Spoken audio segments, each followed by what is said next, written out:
So long, they find out my liver's gone.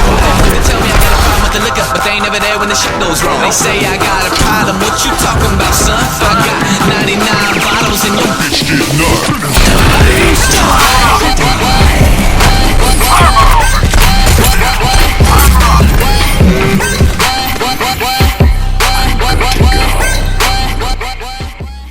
Hey guys, what's up? It's Peter here. I'm gonna bring you some Overwatch Beta gameplay.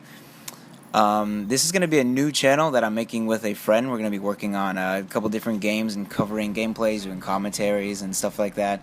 My name's Peter and his name's Patrick, so you'll start seeing a lot more videos from us. So let's get right off with the bat. We're playing on Nepal, which is basically King of the Hill. There's gonna be an objective in the middle of the map, and you're gonna try and capture it and hold it for as long as possible. Whoever gets to 100% first wins that round, and then there's best 2 out of 3. So this game we win both rounds, and so we win the whole game. Yeah, so basically I'm playing Reaper right here. I got the sick white Reaper skin, looking like a motherfucker, and I'm gonna fuck up some mothers. Wait, that came out wrong.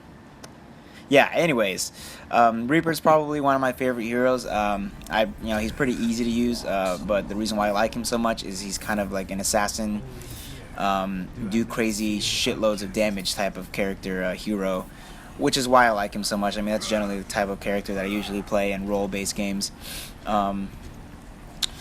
So yeah, today we'll be covering whether you should get the game or not. I'll go ahead and list some pros and go ahead and list some cons, and then at the end I'll tell you whether you should get the game or not. So yeah, the game's gonna start off with some cool stickers on the map, and then we're gonna start heading towards the objective, which is right in the middle. Yeah, so the only one quarrel I had with the game is I'm sad I didn't pre-order it to get the early access. I only got the open beta, which is pretty fun. I mean, the 4 days I was playing the shit out of it. I mean, and I'm really glad they extended it the extra days because I got a lot of awesome gameplay, and which I'm showing you right now, and I'll be posting a lot more of not just Reaper. I got some Roadhog. I think got a Hanzo gameplay. So yeah, and then my buddy Patrick, he's got a couple of the gameplays with Reinhardt and other characters as well. So yeah, go ahead and list the first pro that I really like about this game is the fact that it's heavily based on teamwork. And what I mean by this is that you're pretty much gonna need a good ass team to win the game. It's 6-on-6, and if you have a wanted guy, you can probably carry him to win the game. But if you have a couple of shitty teammates, you're probably gonna lose, like straight up. And that's what I like about the game. It takes a whole lot of team orientation. It's a team-oriented game. Like your team has to work together to, for example, capture the objective or push the payload, and that pretty much will help you win. If you have a good team. Bad teamwork, bad team plays will, lose the game for you. So I'd really like to put that down as a pro, that you need a good team to win the game. And then moving on with that, it's not going to be like other games where it's going to be a slow team orientation. It's going to be very, very fast gameplay. Like this game is fast as shit. If you're watching the gameplay, you'll see a bunch of projectiles flying everywhere. You got people running everywhere. This one dude smashing people with hammers. This guy's throwing grenades at me. Like it's a lot. It's very fast gameplay, which I do really enjoy. I'm really used to Call of Duties. I played like most of the series. Play a little Battlefield and play like other types of like PvP instances. Like so that's kind of my speed, in terms of gameplay, and I really do like the whole fact that it is fast as shit. So yeah, the fact that you have to couple teamwork with fast, quick gameplay, like that's perfect. Like some people who don't have a lot of time can just go ahead and hop into one game and play and go hard in the motherfucking paint for 10 minutes and then keep going at it, or just get off, and that's really cool in my book, just being able to just hop into a couple games and play like really fast paced. Having the tank, healer, assassin, damage, defensive players, like all that mixed together makes this game really fucking crazy, really insane, and a whole lot of fun. So if you're into fun, definitely get the game. Crossing off those two, we're going to move on to the next point that I'd like to bring out, is that each character has very unique abilities, very unique play styles, and just because that one character is pointed out as an easy character character to play doesn't necessarily mean you're gonna do great with him. You know, it's kind of based on what kind of character you're good with. You know, one character might be that one guy who rushes in and throws like grenades and, you know, shoots everybody in the face, or you have that one guy who's like a sniper and will stay in the back and pick off, you know, the turrets or pick off the tanks from the back. So yeah, that's awesome. I can see, you know, since it's made by Blizzard, I can see that's kind of like how I see a lot of influence from World of Warcraft and a couple other games they've been making. I can see that influence, and I don't have any problems with that. I love the fact that each character is very unique, and not just with their playstyles, as well as like their whole customization. You know, you can see that each character can speak differently. Like you have emotes that are different from each other, as well as voice lines. You know, it's very like specific things that each character can say, and then each character can choose, you know, 20 to 30 different voice lines, which is, you know, cool, as you can just customize the way your guy speaks. You know, that's kind of cool. You can personalize your character for yourself, you know, because generally when I believe, you know, when you get the game, you're probably gonna end up picking maybe 5 different heroes that you do really enjoy, and then those are the ones that you're gonna play the most. So being able to customize them and cater them to your playstyle and your personality is awesome. So the voice lines, and each character has 10 skins, all varying in rarity, and you know, some of them look fucking insane. Like, some of them look so fucking cool, and I can't wait to get the game just to deck the shit out of my character with cool skin. It looks like we're wrapping this first round to a close. We're going to go ahead and move on to the second round and go ahead and win that one as well. I got a lot of kills that one. Mercy was healing the shit out of me, and I got a shitload of kills, so everything seems to be working alright right now.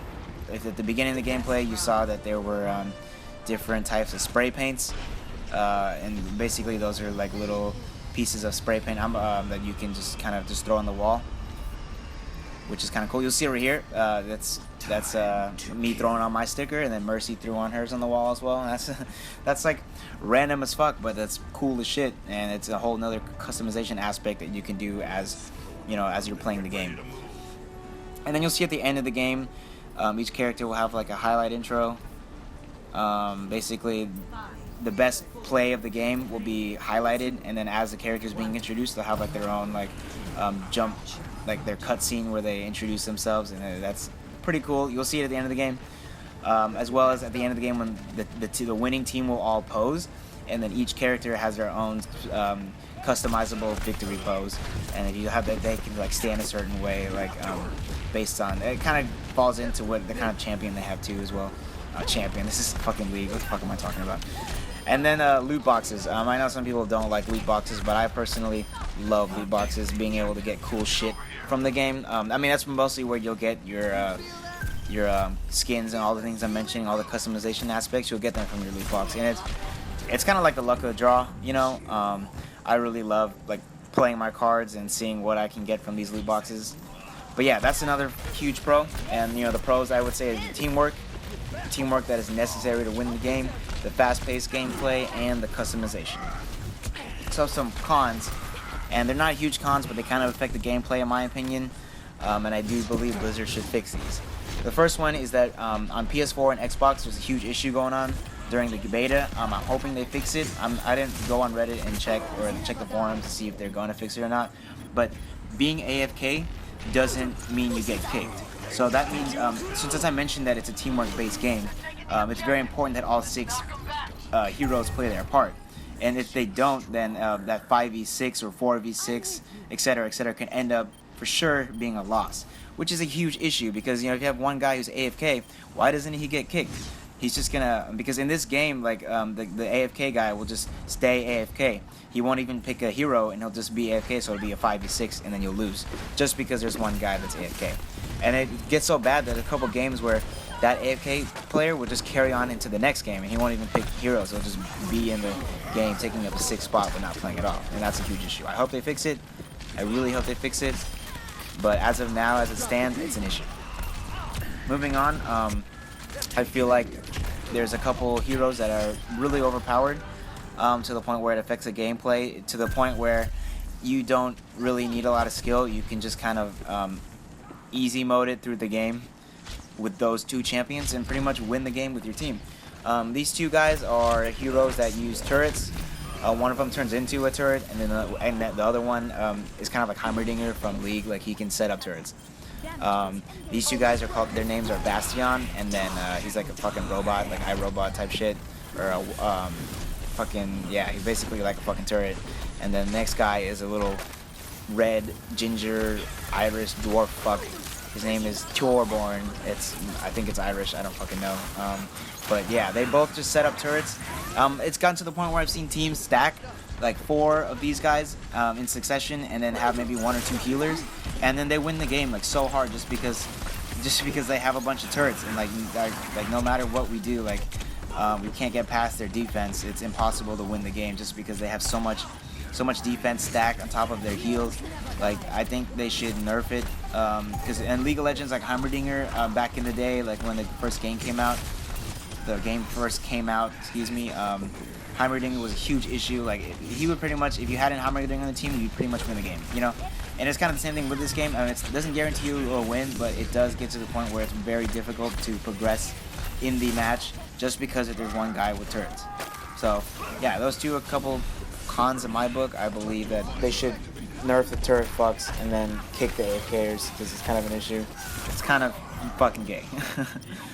But yeah, overall, like the game itself, I fucking love it. I'm not gonna lie. I played the shit out of it. I played the living fuck out of it. I didn't have a life for these past 4 days just because I played the game so much. I literally can't wait for the game to come out on May 24th. I'm gonna definitely pre-order it. Yeah, I know, like pre-ordering the game. Oh fuck, who does that? I'm probably gonna pre-order it and play the shit out of it and cover the fuck out of it when it comes out too. And I do recommend that you get it if you're into that teamwork, fast-paced gameplay. You know, if you're into those shooters, if you're into those role-playing games, like this is definitely the game for you, no doubt. Besides the little bugs and like quarrels with the game, I'm sure they're gonna fix it. But yeah, I mean, at the end of the game, I went 36-6. I believe my kill streak was like 15 or 16. And right here is the victory pose. And then you'll see the highlight intro right here, and his play of the game. Apparently, this motherfucker Lucio just knocks a guy off of this fucking map. Like, but yeah, if you guys liked the video, go ahead and comment, don't rape, comment, rate, and subscribe, because we'll be posting a lot of videos. Me and Patrick are going to be posting Overwatch. I'll be posting Division. We're going to be doing some competitive Rocket League, maybe a couple Black Ops 3 in there, and then we'll be covering probably Battlefield 1 when it comes out. Definitely not Infinite Warfare because that game is trash. But yeah, you guys have a good one. Thanks for watching. See you next time.